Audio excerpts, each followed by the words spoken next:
काल संध्याकाळी ज्या वेळेला बातमी भेटली की इम्रान बेलुरे नावाच्या युवकानं आत्महत्या केलेली आहे आणि त्या संदर्भातला आत्महत्येपूर्वी त्याने एक व्हिडिओ बनवून त्याचा भाऊ इस्माईल त्यानं पाठवला व्हिडिओ आणि त्यामध्ये त्याने असे ॲलिगेशन केले की औराद पोलीस स्टेशनकडील काही अंमलदार आणि पोलीस अधिकारी हे त्याला त्रास देत होते आणि त्यांच्या त्रासाला कंटाळून त्यानं आत्महत्या केलेली आहे। त्या अनुषंगाने आज रोजी त्या मैतावर PM झालेले आहे।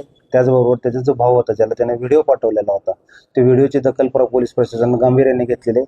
त्याचा भाऊ इस्माईल याची फिर्यादी जबाब नोंदवून घेण्यात आले आणि त्यानुसार दोषींवर योग्य ती कडक कारवाई करण्याचे निर्देश आम्ही खालील अधिकाऱ्यांना देण्यात आलेले आहेत। औराद शाखेचे जमाव पूर्ण कशा पद्धतीने मी सर्व नागरिकांना आणि मैताच्या कुटुंबियांच्या प्रती दिलगिरी व्यक्त करतो आणि त्याचबरोबर सर्व नातेवाईकांना आणि कुटुंबियांना आणि औरदवासियांना आवाहन करतो की सर्वांनी शांततेचे पालन करावे, कोणीही कायदा हातात घेऊ नये आणि कोणत्याही अफवांवर विश्वास ठेवू नये। पीडिताने दिलेल्या तक्रारीनुसार योग्य ती कारवाई करण्यात आलेली आहे, त्यामुळे कोणत्याही अफवांवर कोणी विश्वास ठेवू नये। धन्यवाद।